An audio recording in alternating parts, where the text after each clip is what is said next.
ప్రాథమిక అంశాలే మీకు చెప్పడానికి ప్రయత్నం చేస్తానండి. లోతుగా వివరాల్లోకి వెళ్ళను కానీ క్రైస్తవునికి ఉన్నటువంటి ప్రాథమిక అంశాలు, ప్రాథమిక పాఠాలు నేర్చుకోవడానికి ప్రయత్నం చేద్దాం. మొట్టమొదటిగా క్రైస్తవ్యం గురించి మనం మాట్లాడుకుంటే, క్రైస్తవ్యము అనేది ఒక మతము కాదు. క్రైస్తవ్యము అనేది మతము కాదు అనేటప్పుడు మతంలో ఏం జరుగుతుంది అంటే, మతంలో భక్తుడు దేవుని దగ్గరికి వెళ్తాడు. కానీ క్రైస్తవ్యంలో అది మతం కాదు కాబట్టి, మార్గం కాబట్టి, ఆ మార్గంలో ఏం జరిగిందంటే దేవుడే భక్తుల దగ్గరికి వచ్చాడు. అంటే పాపలమైనటువంటి మనుషుల దగ్గరికి రావడం జరిగింది. ఇది మతంలో జరిగేటువంటి వ్యత్యాసము, మార్గంలో జరిగేటువంటి ఆలోచన విధానం. ఇది క్రైస్తవ్యాన్ని మతం అని అనుకోవడం చాలా పొరపాటు. ఎక్కడ కూడా బైబిల్ గ్రంథంలో క్రైస్తవ్యం మతము అని చెప్పబడలేదు. మతంలో ఏం జరిగింది అంటే, మనిషి దేవుణ్ణి వెతుకుతాడు. మతంలో, మార్గంలో అయితే దేవుడే మనిషిని వెతుక్కుంటూ ఈ లోకానికి వచ్చాడు. కానీ ఈ లోకంలో ఉన్నటువంటి ప్రతి ఒక్క మనిషి గమనించవలసినటువంటి విషయం ఏంటంటే, క్రైస్తవ్యాన్ని ఒక మతానికి అంటుపెట్టడం అనేది చాలా బాధాకరం. అందుకే యేసుక్రీస్తు ప్రభువు ఈ లోకానికి వచ్చినప్పుడు, ఎందుకు నేను వచ్చానంటే నశించిన దానిని వెదకి రక్షించుటకి ఈ లోకానికి వచ్చానని చెప్తాడు. నశించినటువంటి ప్రతి ఒక్క మనిషిని వెదకి రక్షించడానికి ఈ లోకాన్ని నేను వచ్చానని చెప్తాడు ప్రియులారా. అందుకే ఈ లోకంలో ఉన్నప్పుడు మనిషికి ఇచ్చినటువంటి స్టేట్మెంట్ ఏంటంటే, నీతిమంతుడు ఒక్కడూ లేడని చెప్పాడు. ఒక్కడూ లేడు. అందుకే నశించిపోతున్నటువంటి మిమ్మల్ని రక్షించడానికి నేను లోకానికి వచ్చాను, నేను మీకు మార్గము అని చెప్పాడు. నేనే మార్గమును, నేనే సత్యమును, నేనే జీవమును అని చెప్పాడు. కాబట్టి క్రైస్తవ్యము అనేది మతం కాదు. క్రైస్తవ్యం అనేది మతం కాదు. క్రైస్తవ్యం అనేది నిత్య రాజ్యానికి ఒక మార్గము, పరలోక రాజ్యానికి ఒక మార్గం అని మనం గమనించాలి. యోహాను సువార్తలో మాట్లాడుతున్నటువంటి మాట ఒకసారి చూడండి. యోహాను సువార్త 14వ అధ్యాయము. యోహాను సువార్త 14వ అధ్యాయము 6వ వచనంలో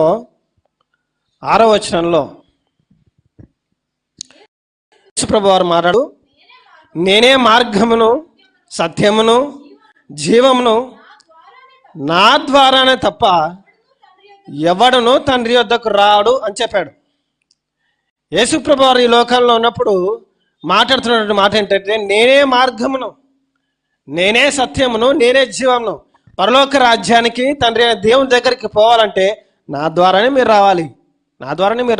ఈ లోకంలో ఉన్నటువంటి ప్రతి ఒక్క మనిషికి, అది ఏ మతమైనా కావచ్చు, వారి మతాలను పిలుచుకున్నటువంటి వారికి ఎవరైనా కావచ్చు, కానీ పరలోక రాజ్యానికి కానీ నరకానికి పోవాలన్నా మన యొక్క తీర్పును బట్టి, మన యొక్క క్రియలను బట్టి జరుగుతుంది ఏదైనా. కానీ పరలోక రాజ్యానికి పోవాలంటే ఖచ్చితంగా క్రీస్తు ప్రభువారే మనకి మార్గం. మానవాళికి క్రీస్తు ప్రభువారే మార్గం. ఆ క్రీస్తు ప్రభువే సమస్త మానవాళి యొక్క పాపాలను నశించిపోతున్నటువంటి మనకందరికీ రక్షించడానికి ఈ లోకానికి వచ్చాడు. మనం పాపంలో మగ్గిపోతున్నటువంటి మనల్ని ఈ లోకానికి రావడానికి గల కారణం రక్షించడానికి. అందుకే నేనే మార్గమును అంటే నేను తప్ప ఎవరు లేడు అని అర్థం. అంతేగా, నేను తప్ప ఎవరు లేరు మీకు. అందుకే క్రైస్తవ్యాన్ని ఒక దేశానికి అంటగొట్టకూడదండి. క్రైస్తవ్యాన్ని ఒక మతానికి అంటగొట్టకూడదు. క్రైస్తవాన్ని ఒక జాతికి అంటుపెట్టకూడదు. క్రైస్తవ్యాన్ని ఒక కులానికి మాత్రమే మనము పరిమితం చేస్తే చాలా తప్పది. ఆ కులస్తుల దేవుడు, ఆ కులస్తులు మాత్రమే నమ్ముకోవాలి, ఇది బైబిల్ చెప్పినటువంటి బోధ కాదు. కాబట్టి ఈ ఉదయకాలమున నిజ క్రైస్తవుడు అంటే ఏంటో మనం ఆలోచన చేద్దాం. నిజ క్రైస్తవునికి ఉన్నటువంటి ప్రత్యేకతలు బైబిల్లో ఏంటో మనం ఆలోచన చేద్దాం. ఒకసారి పౌలు గారు మాట్లాడుతున్న సందర్భంలో కొరింథీ పట్టణానికి లేఖ రాస్తూ మొట్టమొదటి పత్రికలో 11వ అధ్యాయము 1వ వచనంలో మనకు బాగా తెలిసినటువంటి విషయం, నేను క్రీస్తుని పోలి నడుచుకున్న ప్రకారము మీరు నన్ను పోలి నడుచుకోవాలని చెప్పాడు. మాదిరి చూపిస్తున్నటువంటి పౌలు గారు మాట్లాడుతున్నటువంటి మాట, ఆయన క్రీస్తుని పోలి నడుచుకుంటాడు. ఆయన క్రీస్తుని పోలి ఎలాగైతే నడుచుకున్నాడో మనం కూడా అలాగనే నడుచుకోవాలి జీవితంలో ఉన్నప్పుడు. ఇది సాధ్యమా అంటే సాధ్యం. మనిషికి సాధ్యమా అంటే సాధ్యమే. ఎందుకంటే మనుషులే లోకంలో ఉన్నప్పుడు చేసి చూపించారు కాబట్టి. పౌలు గారు మనిషే కదా. పౌలు గారికి కుటుంబం లేదా? పౌలు గారికి పదవిలు లేవా? పౌలు గారికి ఆస్తులు లేవా? అన్నీ వదిలేసుకున్నాడు. అన్నీ వదిలేసుకొని క్రీస్తు నిమిత్తము పెంటతో పోల్చుకున్నాడు. అది క్రైస్తవం. అది క్రైస్తవునికి ఉన్నటువంటి మొట్టమొదటి చేసిన ప్రియులరా. నిజ క్రైస్తవునికి ఉన్నటువంటి విషయం ఏంటంటే క్రీస్తుని పోలి నడుచుకోవాలి. క్రీస్తుని పోలే నడుచుకోవాలి. ఈ లోకంలో ఉన్నప్పుడు మనం మొట్టమొదటి మాదిరే యేసుక్రీస్తు ప్రభువారు. తర్వాత ఎవరైనా భక్తులు కావచ్చు. అలాంటి మాదిరి మనం చూపించినప్పుడు మనం ఏ విధంగా ఉంది మన జీవితంలో? నిజమైన ఆరాధికుల యొక్క లక్షణము క్రీస్తు ప్రభువారిని, తండ్రి అయిన దేవుని స్తుతించేటువంటి మనం ఎంతవరకు మనం క్రీస్తుని పోలి నడుచుకుంటున్నాం ఒక్కసారి ఆలోచన చేయాలి ప్రియులారా. ఒక్కసారి ఆలోచన చేయాలి. కాబట్టి మనం ఎప్పటికైనా ఎవరిని చూడాలి అంటే క్రీస్తునే చూడాలి. క్రైస్తవ్యంలో ఉన్నటువంటి మనసులను మనం చూడకూడదు. క్రైస్తవ్యాన్ని క్రైస్తవులకు పునాది వేసింది క్రీస్తు ప్రభువారే. కాబట్టి క్రీస్తు ప్రభువారిని మనం చూడాలి. అందుకే ఈ ఉదయకాలంలో నిజ క్రైస్తవుని యొక్క ప్రత్యేకత లేదంటే ఒకసారి చూడడానికి ప్రయత్నం చేద్దామండి. మొట్టమొదటిగా క్రైస్తవుడు అంటే మనకి బాగా గుర్తుండవలసినటువంటి విషయం ఏంటంటే, మొట్టమొదటి కేటగిరీలో ఉన్నటువంటి విషయం ఏంటంటే క్రీస్తుని పోలి నడుచుకోవడం అనేది ప్రాముఖ్యత. వినడము, అంగీకరించడము అనేది ఒక ఎత్తు అయితే, ఆ విన్నటువంటి వాక్య ప్రకారంగా నడవడం అనేది చాలా చాలా ప్రాముఖ్యమైనది. మన జీవితాల్లో ఆత్మీయ ఎదుగుదల కావాలన్నా, ఆత్మీయ స్థితిలో అభివృద్ధి చెందాలన్నా క్రీస్తు ప్రభువారి జీవితాన్ని మనం ముందుగా పెట్టుకొని ఆయన మాటల ప్రకారంగా మన జీవితాన్ని కొనసాగించడమే, నడుచుకోవడమే క్రైస్తవునికి ఉన్నటువంటి మొట్టమొదటి ప్రాముఖ్యత ఉన్నటువంటి విషయం. క్రైస్తవుడు అంటే క్రైస్తవ కుటుంబంలో పుట్టినటువంటి వ్యక్తి కాదు క్రైస్తవుడు. క్రైస్తవుడు అంటే బీసీసీ సర్టిఫికేట్ పొందుకున్నటువంటి వ్యక్తి కాదు క్రైస్తవుడు అంటే ఆదివారం బైబిల్ గ్రంథాన్ని పట్టుకొని సంఘానికి వచ్చేంత మాత్రాన క్రైస్తవుడు అని చెప్పబడలేదు కదా. క్రైస్తవుడు అంటే క్రమముగా దేవుని మందిరానికి వచ్చినంత మాత్రాన క్రైస్తవుడుగా పిలువబడలేదు. క్రైస్తవుడు అంటే క్రీస్తును పోలి నడుచుకోవాలి. పౌలు గారే మాట్లాడలేదు. అంత ముందుకు పేతురు గారు మాట్లాడాడు. నేను మీరుకి మాదిరి పెట్టిపోయాను. పేతురు గారు కూడా మాట్లాడతారు. పేతురు పత్రికల్లో, ఫిలిప్పీ పత్రికలో కూడా మాట్లాడతారు. పిల్లలు, క్రైస్తవంలో ఉన్నటువంటి ప్రతి ఒక్కరూ మాదిరి చూపిస్తున్నప్పుడు మరి మనం ఎందుకు మాదిరి చూపెట్టలేకపోతున్నాం? మన యొక్క ప్రత్యేకత ఏంటో మనకి తెలియాలి. నిజ క్రైస్తవుడు ఎవరు అంటే క్రీస్తును కలిగి ఉన్నవాడు నిజమైన క్రైస్తవుడు. నిజ క్రైస్తవుడు ఎవరు అంటే క్రీస్తును పోలి నడిచేటువంటి వాడు నిజ క్రైస్తవుడు ఎవరంటే క్రీస్తును వెంబడించేవాడు క్రైస్తవుడు. క్రీస్తు కొరకు జీవించేవాడు క్రైస్తవుడు. ఈ లోకం కొరకు జీవించేవాడు క్రైస్తవుడు కాదు. ఈ లోకం కావాలి, సంఘం కావాలి, దేవుడు కావాలంటే అది కుదరదు. ఒకటే ఎంచుకోవాలి, దేవుడా లోకమా, అంతే. నువ్వు క్రైస్తవ్యంలోనికి అడుగు పెట్టిన తర్వాత లోకము కావాలి, దేవుడు కావాలంటే అది కుదరదు కదా. అది కుదరదు. అంటే నిజ క్రైస్తవునిగా జీవించాలంటే మనం గుర్తుపెట్టుకోవాల్సిన విషయం ఏంటంటే మనము మన జీవితాలను మార్చుకోవాలి. మతాన్ని మార్చుకోవాల్సిన అవసరం లేదు. నీ పేరు మార్చుకోవాల్సిన అవసరం లేదు. నీ పేరులో ఉన్నట్టు నీ జీవితాన్ని కట్టుకోవాలి. కొంతమంది పేర్లు మరియమ్మ అని పెట్టుకుంటారు. మరియమ్మ గారి యొక్క జీవిత విధానంగా మాదిరి ఉండదు స్త్రీలకి. కొంతమందికి యేసు అని పేరు పెట్టుకుంటారు. యేసు పెట్టుకోవడమే పేరు తప్పు, ఆయన అలా జీవించకపోవడం మరీ తప్పు. ఫిలిప్పు అని పేరు పెట్టుకుంటారు. ఫిలిప్పు పేరు పెట్టుకున్నంత మాత్రాన ఫిలిప్పు గారి వలె జీవితాన్ని కొనసాగించలేదు కదా. పేతురు అని పేరు పెట్టుకుంటారు. పేతురు గారి వల్ల జీవితం ఉండదు. మనం గమనించవలసిన విషయం ఏంటంటే నిజ క్రైస్తవునికి ఉండవలసిన విషయం ఏంటంటే నీ మతం మార్చుకోవాల్సిన అవసరం లేదు, నీ పేరు మార్చుకోవాల్సిన అవసరం లేదు, నీ స్థితిని మార్చుకోవాల్సిన అవసరం లేదు. కానీ క్రీస్తుని విశ్వసించాలి. క్రీస్తుని నీ మనసును ధరించుకోవాలి. క్రీస్తు ప్రకారంగా క్రీస్తు వారి యొక్క జీవిత విధానం ఎలాగైతే ఉందో ఆ విధానంగా మీ జీవితాలు కట్టుకోవాలి ప్రియులారా. మన జీవితం ఎలా ఉందో ఒకసారి ఆలోచన చేయాలి. బైబిల్ గ్రంథంలో క్రైస్తవునుకున్నటువంటి ప్రత్యేకతలు చాలా ప్రాముఖ్యమైనవి, చాలా ప్రాముఖ్యమైనవి. ఈ ఉదయకాలంన నిజ క్రైస్తవుని యొక్క ప్రాముఖ్యతలు ఏంటో ఒకసారి గమనించుదాం. నిజ క్రైస్తవునుకున్నటువంటి ప్రత్యేకతలు ఏంటంటే, యోహాను సువార్తను మాట్లాడుతూ యోహాను సువార్త 1వ అధ్యాయం 12వ వచనంలో మనకిచ్చినటువంటి స్టేట్మెంట్ అంటే ఒకసారి చూద్దాం. 1వ అధ్యాయము 12వ వచనం, మొట్టమొదటి ప్రాముఖ్యత. 1వ అధ్యాయము 12వ వచనం, తనను ఎందరూ అంగీకరించిరో వారందరికీ అనగా తన నామమునందు విశ్వాసముంచిన వారికి దేవుని పిల్లలగుటకు ఆయన అధికారం అనుగ్రహించాను. నిజ క్రైస్తవునికి ఇచ్చినటువంటి ప్రాముఖ్యత ఏంటంటే, మీరందరూ ఎవరి పిల్లలు అంటే నిజమైనటువంటి దేవుని పిల్లలు. మీరు నిజమైన పిల్లలు, నిజమైన దేవుని పిల్లలు. మీరు ఎందుకు పిల్లలయ్యారంటే మీరు దేవుని అంగీకరించారు. అందుకే తన్ను ఎందరు అంగీకరించారో వారికందరికీ అనగా తన నామమందు విశ్వాసం ఉంచినటువంటి వారికి దేవుని పిల్లలు అగుటకు ఆయన అధికారం ఇచ్చాడు. ఈ అధికారం ఎవరికి ఇచ్చాడు? మనకంటే మన దేవుడే మనకిచ్చాడు. మన పిల్లలమని, దేవుని పిల్లలమని మనం చెప్పుకోవడానికి గల కారణం అంటే ఎవరంటే, మనకి ఇచ్చినటువంటి అధికారము సాక్షాత్తు దేవుడే. ఎవరో మనుషులు ఇవ్వలేదు, మనుషులు ఇవ్వలేదు. ఈ లోకంలో ఉన్నటువంటి ప్రభుత్వాలు ఇవ్వలేదు. ఈ లోకంలో ఉన్నటువంటి హోదాలో ఉన్నటువంటి మనుషులు ఎవరు ఇవ్వలేదు కదా. అంత మంచి ప్రత్యేకత నీకు కలిగి ఉన్నప్పుడు నీ జీవిత విధానం దేవుని పిల్లలుగా ఉందా, సాతాను పిల్లలుగా నీ జీవిత విధానం ఉందా? ఒకసారి ఆలోచన చేయాలి. దేవుని స్తుతించేటువంటి మనము మన స్తుతి ఎంతవరకు దేవుడు అంగీకరిస్తున్నాడో మనం ఆలోచన చేయాలి. మన యొక్క ప్రత్యేకతలు మనకి తెలిసి ఉండాలి. తెలుస్తున్నాయా? మనం అంత మంచి బిరుదు, దేవుని పిల్లలు అనే బిరుదు మనకిచ్చినప్పుడు ఆ పేరుకు తగ్గట్టు మన జీవితం ఉందా? మన పిల్లలు మా డాడీ ఫలానా, మా మమ్మీ ఫలానా అని చెప్పుకోవాలంటే అధికారము మీరిచ్చారు కాబట్టి.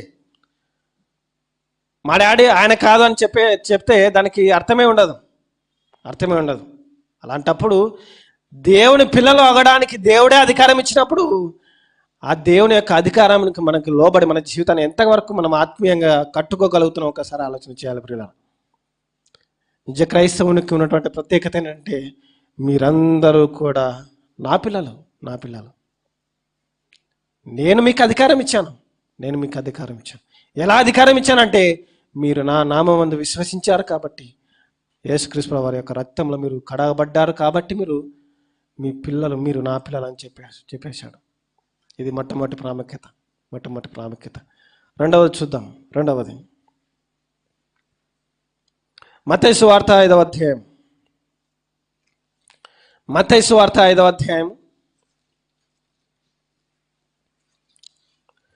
16వ వచనం.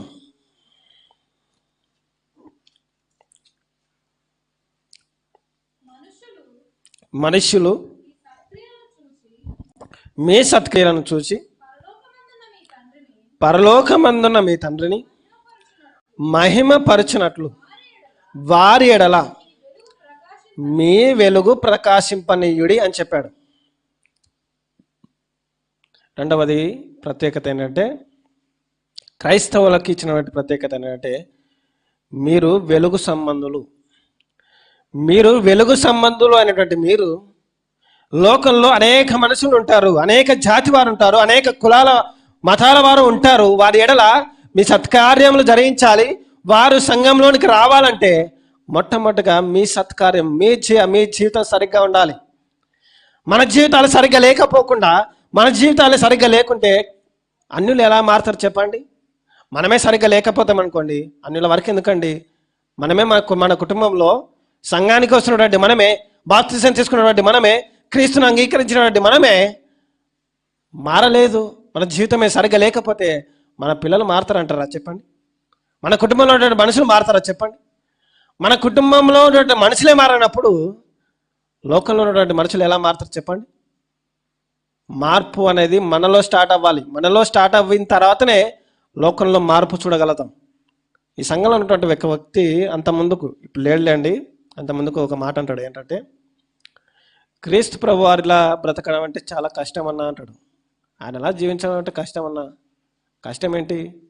కష్టం ఏంటి? నువ్వు బ్రతుకు. ఎవరో బ్రతకట్లేదంటే నువ్వు బ్రతుకు ఫస్ట్. ఒకరిని చూడకండి. మనం ఏంటి అనేది ఫస్ట్ మనం ప్రయత్నం చేసుకోవాలి. మన జీవిత విధానం ఏంటి? మొట్టమొదటిగా నేనే మారలేదు కదా, నా జీవితమే సరిగ్గా లేదు కదా. నా జీవితం సరిగ్గా లేకపోయినప్పుడు ఇతరుల ఎడల మాదిరికరమైనటువంటి జీవితాన్ని ఎలా ఆలోచన చేయగలుగుతాం? ఆలోచన చేయకూడదు. మనము మారిన తర్వాత లోకంలో మార్పు చూడాలి. మనము మన జీవితాన్ని చక్కబెట్టుకున్న తర్వాత మన జీవితంలో లోకంలో ఉన్నటువంటి మార్పును మనం గమనించగలుగుతున్నాం. ఇతరుల మార్పును కోరుకుంటున్నటువంటి మనము మన మార్పు జరగాలి కదా. అందుకే అంటున్నాడు, మనుషులు మీ సత్క్రియలను చూచి పరలోకమందున మీ తండ్రిని మహిమపరచాలి అంటే వారి ఎడల మీ వెలుగును ప్రకాశింపనివిడు. మనల్ని చూసి మన దేవుణ్ణి మహిమపరుస్తున్నారా? మనల్ని చూసి మన దేవుణ్ణి వెటకారం చేస్తున్నారా? ఒక్కసారి ఆలోచించాలి. దేవునికి మహిమ చెల్లించాలన్నా, దేవునికి మహిమ రావాలన్నా మన జీవితమే ఆధారపడి ఉంది. మన జీవితం మీద ఆధారపడి ఉంది. మనము అన్నిల మధ్యనే మనం జాబులు చేస్తుంటాం, ఉద్యోగాలు మనం అన్నిల మధ్యనే చేస్తుంటాం. ఆ అన్నిలు కూడా మన దేవుడు గొప్పవాడు అని మహిమపరచాలంటే మన జీవిత విధానం సరిగ్గా ఉండాలి. ఉందా మన జీవిత విధానం? ఉందా? క్రైస్తవులకు ఇచ్చినటువంటి ప్రత్యేకత మీ వెలుగులు లోకంలో ప్రకాశింపనివ్వడని చెప్పాడు. ఎంతవరకు మన జీవితంలో ఆ వెలుగు ఇచ్చినటువంటి దేవుని ప్రకాశింపనిస్తూ దేవుని ఎంతవరకు మహిమపరుస్తున్నాడు చెప్పండి.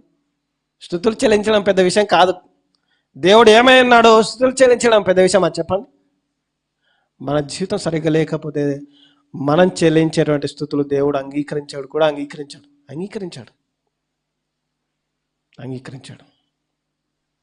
మీ సత్క్రియలను చూడాలి.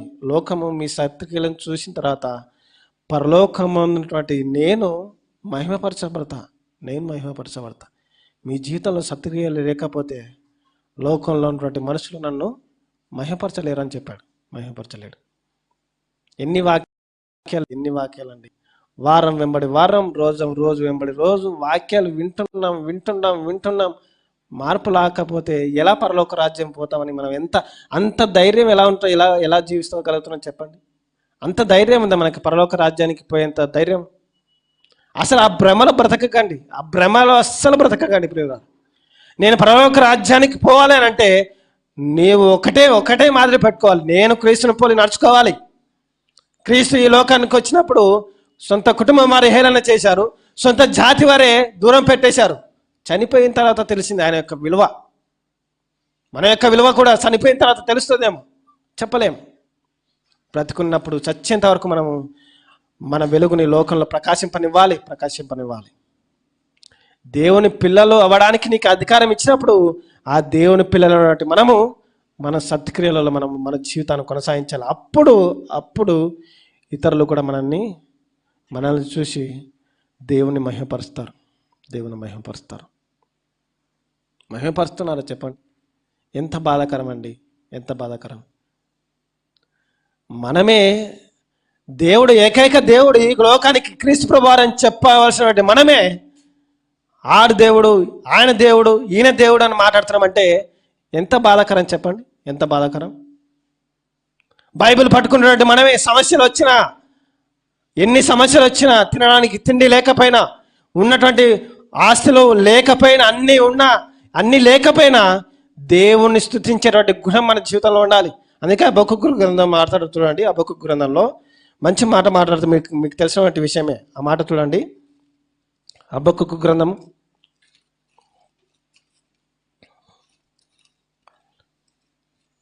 3వ అధ్యాయంలో చివరి అధ్యాయము 3వ అధ్యాయము 17వ వచనం. 3వ అధ్యాయం 17వ వచనం.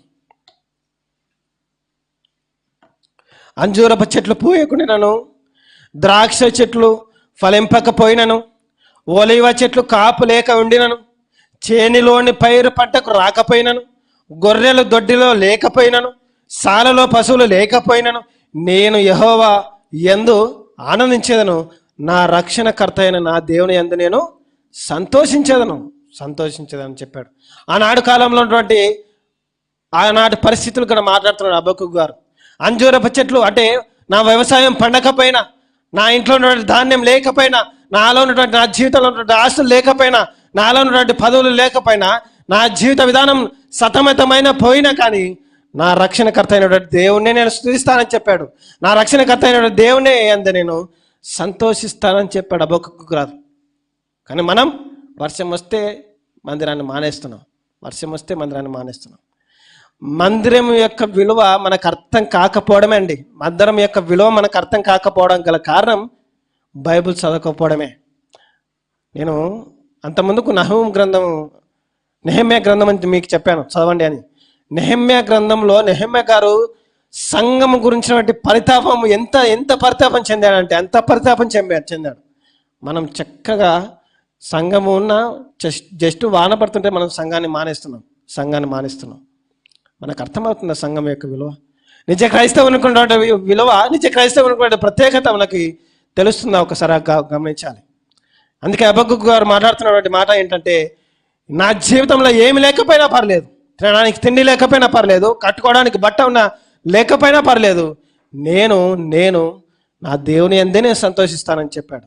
నా దేవుని యందే నేను సంతోషిస్తాను అని చెప్పాడు. మనం ఎంతవరకు మన జీవితంలో దేవుణ్ణి మహిమపరుస్తున్నాం ఒకసారి ఆలోచన చేయాలి ప్రియులారా. అంజూరపు చెట్లు పూయకపోయినా, ద్రాక్ష చెట్లు ఫలింపకపోయినా, ఒలివ చెట్లు కాప లేకపోయినా, గొర్రెలు దొడ్డలో లేకపోయినా, ఉన్న సాలలో పశువులు లేకపోయినా ఉన్నా నేను యెహోవా యందు ఆనందించాలి. మీరు బాగా గమనించండి. సంఘంకు వచ్చిన తర్వాత మన మనస్సు చాలా ప్రశాంతంగా ఉంటుంది. మీరు బాగా ఆలోచన చేయండి. ఇంట్లో ఉన్నంత వరకు మన మనసు చాలా సతమతమవుతూ ఉంటుంది. కానీ సంఘంలోనికి వచ్చిన తర్వాత చాలా పీస్ఫుల్గా ఉంటుంది. అది అనుభవించిన వారికే తెలుస్తుంది, వ్యక్తిగతంగా అనుభవిస్తేనే తెలుస్తుంది.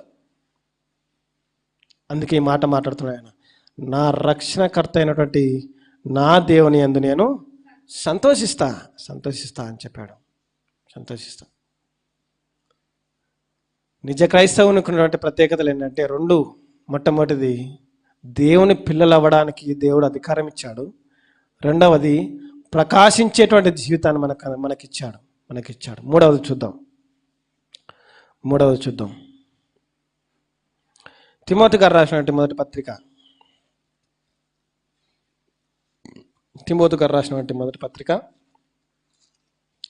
6వ అధ్యాయము 18వ వచనం.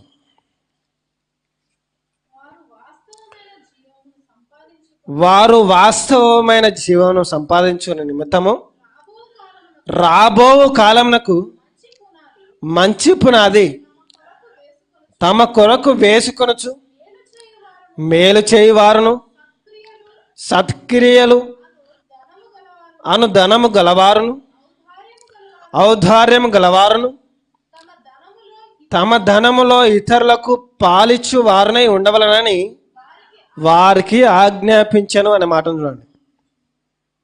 వారు వాస్తవమైన జీవితాన్ని సంపాదించుకునే నిమిత్తము రాబో కాలానికి మంచి పునాది తమ కొరకు వేసుకోవడానికి మేలు చేయవారును సత్క్రియలు అనే ధనం.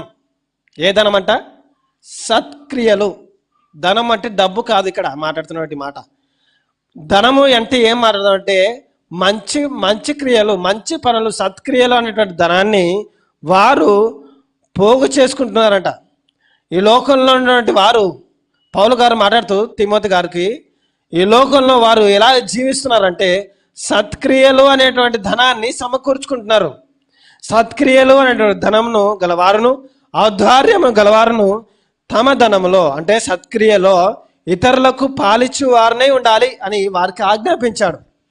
అంటే ఒక పరిచర్య జీవితాన్ని, ఒక సేవా జీవితాన్ని వారికి పౌలు గారు తిమోతి గారికి అప్పగించిపోయాడు.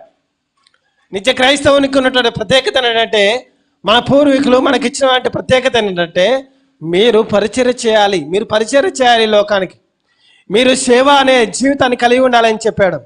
పౌలు గారు తిమోతి గారికే కాదు, ఈ లోకంలో ఉన్నటువంటి ప్రతి ఒక్క సేవకునికి, ప్రతి ఒక్క క్రీస్తుని విశ్వసించిన ప్రతి ఒక్క విశ్వాసికి చెప్పినటువంటి మాట.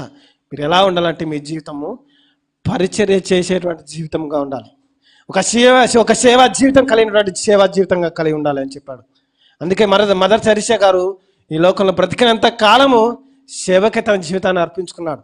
విలియం కేరీ గారు అని మీరు మిషనరీలు చదవండి, చాలా చాలా వారి జీవితాన్ని పణంగా పెట్టేశారండి. వారి యొక్క జీవితాలను పణంగా పెట్టేశారు.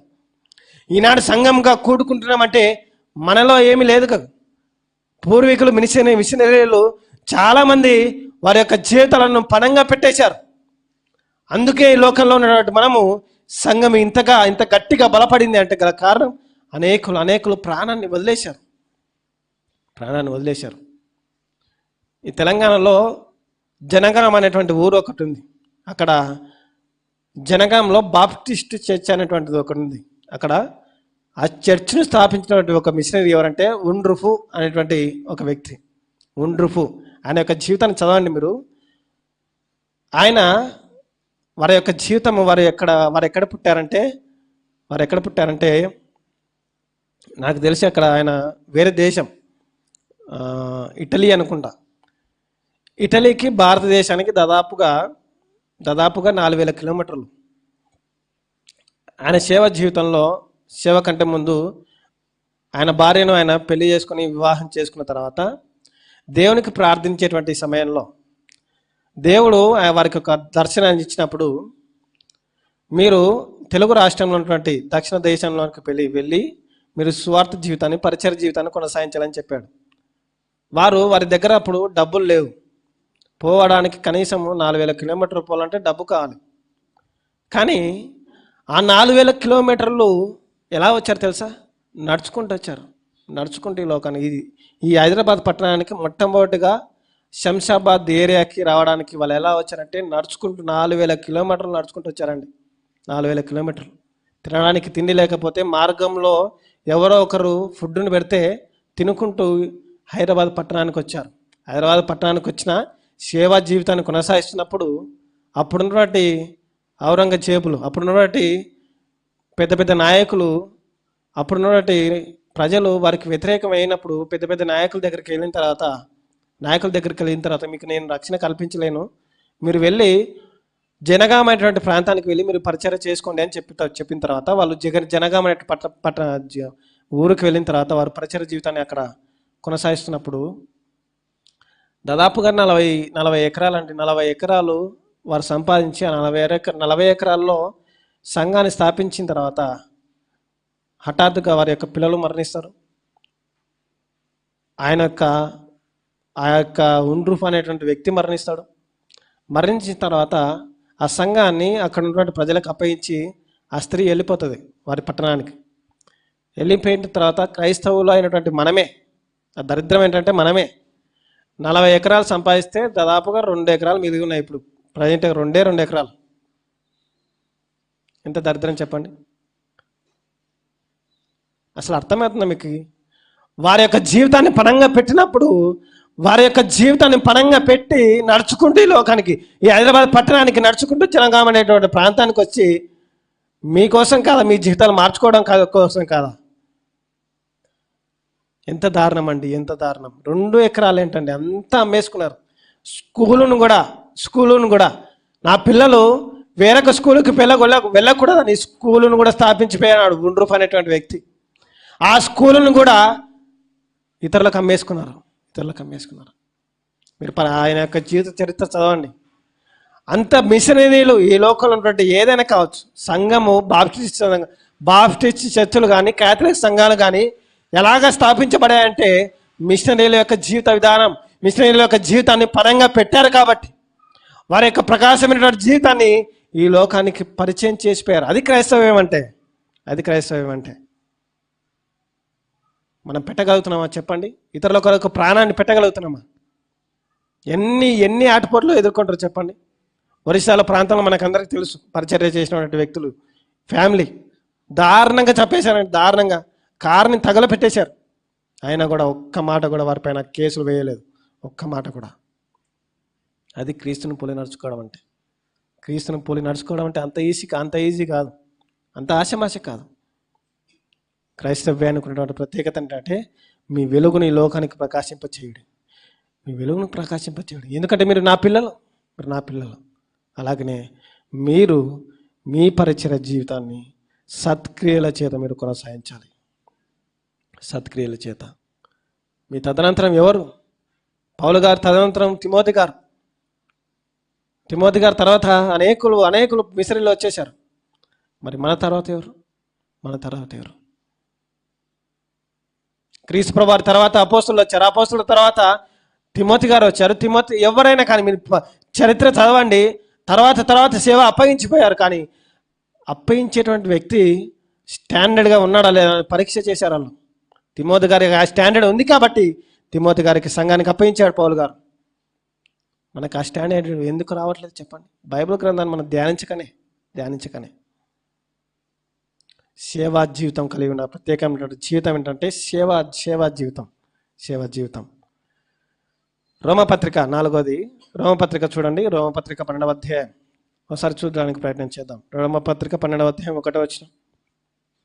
12వ అధ్యాయం 1వ వచనం. కాబట్టి సహోదరులారా, పరిశుద్ధమును దేవునికి అనుకూలమైన సజీవ యాగముగా మీ శరీరములను ఆయనకు సమర్పించుకొనని దేవుని వాత్సల్యమును బట్టి మిమ్మును బతిమాలుకొనుచున్నాను. ఇట్టి సేవ మీకు యుక్తమైనది. సజీవ యాగముగా మన శరీరాలను సమర్పించుకోవాలంటే మొట్టమొదటిగా మనం బైబిల్ గ్రంథాన్ని చదవాలి.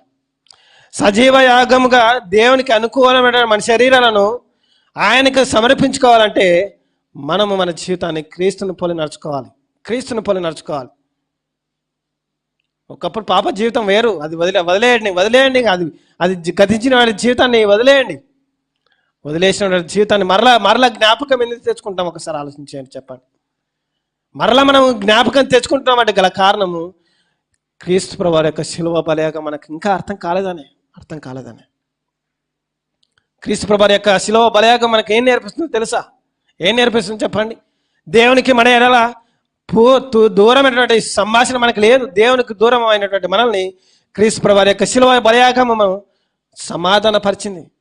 పాపం అంటే విరుచుకుబడినటువంటి మన తండ్రి అయిన దేవుడు పాపం మనల్ని రక్షించడానికి గల కారణం క్రీస్తు ప్రభువు యొక్క బలియాగం కాదా? క్రీస్తు ప్రభువు యొక్క శిలువ యాగం కాదా? చెప్పండి. మన మార్పు ఇంకా కావట్లేదంటే, మన మనసు మారట్లేదంటే గల కారణం క్రీస్తు ప్రభువు యొక్క శిలువ బలియాగం మనకు ఇంకా అర్థం కాలేదని. పాత నిబంధన మీరు చదవండి.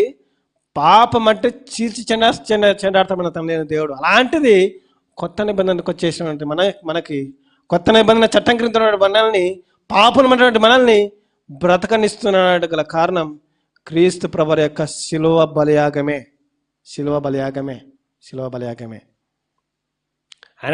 ఆయన త్యాగము మన జీవితంలో కూడా ఉండాలని చెప్పాడు. మీ జీవితాన్ని మీరు పరంగా పెట్టండి, మీరు సేవ కొరకు మీ జీవితాన్ని సమర్పించుకోండి అని చెప్పాడు. ఎంతవరకు మన సేవ జీవితాన్ని కొనసాగిస్తున్నాం చెప్పండి? ఎంతవరకు మన కుటుంబము, మన జాబు, మన ఇల్లు అంతేనా చెప్పండి? క్రైస్తవునిగా ఉన్నటువంటి మనము సమర్పణ కలిగినటువంటి జీవితం కనపడాలి. ఇక్కడ స్త్రీ అని లేదు, పురుషుడు అని లేదు. సమర్పణ దేవునికి చాలా ప్రాముఖ్యమైనది. అందుకే దేవునికి అనుకూలమైనటువంటి సజీవ యాగంగా మీ శరీరములను ఆయనకు సమర్పించుకోవాలి.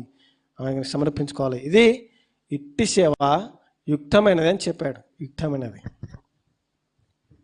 కాబట్టి ప్రియ సోదరుడా, మన ప్రత్యేకతలు మనకి అర్థం కావాలి. సంఘానికి వచ్చిన తర్వాత సంఘంలో ఉన్నటువంటి మనము ఆ ప్రత్యేకతలను గుర్తించి దేవునికి స్తుతి చెల్లిస్తే ఖచ్చితంగా దేవుడు అంగీకరిస్తాడు. దేవునికి మన శరీరాలను అర్పించుకొని, మన పరిచయ జీవితాన్ని అర్పించుకొని దేవునికి కృతజ్ఞతాస్తుతులు చెల్లిస్తే ఖచ్చితంగా దేవుడు అంగీకరిస్తాడు. లేదు అంటామా? లేదు. కుదరదు. ప్రతి దానికి దేవుని విషయంలో కండిషన్స్ అప్లై అవుతాయి. మిషనరీల జీవితాల చరిత్ర చదువుతుంటే అండి, అసలు వాళ్ళలో మనం ఎంతటి వారం అనిపిస్తుంది నాకు ఒక్కోసారి. ఉండ్రూఫ్ గారు కానీ, విలియం కేరీ గారు కానీ, సాధు సింగర్ సింగ్ కానీ, ఎంతమంది జీవితాలు చెప్పండి. వారి జీవితాలను పణంగా పెట్టారండి. మనం ఎందుకు ఇంకా లోకము అని ఇలాగనే జీవితాన్ని కొనసాగిస్తే ఎప్పుడోసారి మరణిస్తాం, అప్పుడు దేవునికి లెక్క చెప్పుకోవాలి. అంతే. నేను నీకు ఒక జీవితాన్ని ఇచ్చాను కదా, ప్రత్యేకమైన జీవితాన్ని నీకు ఇచ్చా కదా అని దేవుడు లెక్క అడిగినప్పుడు ఏం లెక్క చెప్తాం మనం, చెప్పండి. ఇంత బతికి దాన్ని ఏమంటారు, ఇంత బతికి ఇంటి వెనుకని వచ్చినట్టయితే మన జీవితం. అంతే కదా. ఆదివారం సంఘానికి వస్తాం, బుధవారం కూడికలు జరుగుతాం, శుక్రవారం లేడీస్ ప్రేయర్ జరుగుతాయి. అన్నీ జరిగిన తర్వాత క్రైస్తవం ఉన్నటువంటి లక్షణాలు మనం కోల్పోయినామంటే అంతే సంగతే. కాబట్టి ప్రియ సోదరుడా, మా దేవుడు స్తుతులకు అర్హులైనప్పుడు ఆ అర్హత కలిగినటువంటి దేవుని మనం ఎలాగ స్తుతించాలో అలాగనే స్తుతించాలి. కాబట్టి ఈ యొక్క మాటలు మనమందరం జ్ఞాపకం చేసుకొని మనమందరం మన హృదయాల్లో పెట్టుకుని, దేవా నా జీవితం ఇప్పటివరకు నేను జీవించిన జీవితం తప్పు జీవితం, దయతో నన్ను క్షమించు అని మనమందరం దేవునికి ప్రార్థన చేస్తూ, దేవునికి హృదయపూర్వకంగా దేవునికి స్తుతులు చెల్లించేటువంటి వ్యక్తే దేవుడు అంగీకరిస్తాడు. చెల్లించాలి, దాన్ని ఏమంటారు, మొక్కుబడి ప్రకారంగా స్తుతులు చెల్లించడం అంటే అది అర్హత కాదు. కాబట్టి గమనించవలసిందిగా మనవి చేస్తూ, ఈ స్తుతుల వర్తమానంలో మన ప్రత్యేకతలు ఏంటో ఒకసారి ఆలోచించండి. మొట్టమొదటిగా దేవుని పిల్లలు అవ్వడానికి మనకు దేవుడు అధికారం ఇచ్చాడు. రెండవది ప్రకాశించేటువంటి జీవితం. మూడవది మంచి నడత, లేదంటే మంచి పరిచర్య మన జీవితాన్ని ఇచ్చాడు. నాలుగవది సత్క్రియలు చేయాలి. ఇతరులు మన ఎడల ప్రేమను చూపించాలన్నా, మన దేవుని మహిమపరచాలన్నా మనము ఇతరుల ఎడల సత్క్రియలను చూపించాలి. కాబట్టి ఈ మాటలు మనం అందరం హృదయంలో పెట్టుకుని, దేవా నా జీవితం ఇది కాదు, నా జీవితం పాప జీవితం, దయతో క్షమించు అని దేవునికి హృదయపూర్వకంగా కృతజ్ఞతాస్తుతులు చెల్లించవలసిన మనం చేస్తూ నేను యొక్క మాటలు ముగిస్తున్నాను అండి. ప్రార్థన చేసుకుందాం. మమ్మల్ని మిక్కిలిగా ప్రేమించిన మా ప్రియ పరలోకమందున మా కన్న తండ్రి, మీ ఉన్నతమైన ఘనమైన శ్రేష్టమైన నామమునకు కృతజ్ఞతాస్తుతులు స్తోత్రం చెల్లిసిన ప్రభా, నిజమే దేవా, క్రైస్తవుడు అంటే తండ్రి ఇలాంటి ప్రత్యేకమైనటువంటి వ్యక్తితో మీరు మీ మాటల ద్వారా మమ్మల్ని హెచ్చరించిన విధానాన్ని బట్టి మీకు స్తోత్రం చెల్లిసిన ప్రభా. నిజంగా మా జీవితంలో అలా లేదేమో, అలాంటి జీవితం మీరు అనుగ్రహించినటువంటి మీరు గొప్పవారు తండ్రి. ఆ గొప్పవారైనటువంటి మిమ్మల్ని స్తుతించేటువంటి గొప్ప అధికారం మాకు అందరికీ అనుగ్రహించినందుకు మీకు స్తోత్రం చెల్లిస్తూ, విన్నటువంటి వాక్యాన్ని మా హృదయంలో ఫలింప చేయమని, మీ మాటల ప్రకారంగా మా జీవితాన్ని కట్టుకోవడానికి సహాయం చేయమని మీ పాదాలు పట్టుకుని వేడుకుంటూ, మీకే మహిమ ఘనత ప్రభావాలు చెల్లించుకుంటూ ఈ కొద్ది ప్రార్థన మా ప్రభువైన యేసుక్రీస్తు నామమున ప్రార్థించాడు వేడుకుంటున్నాను నా తండ్రి. ఆమెన్. అందరికీ వందనాలండి. Thank you.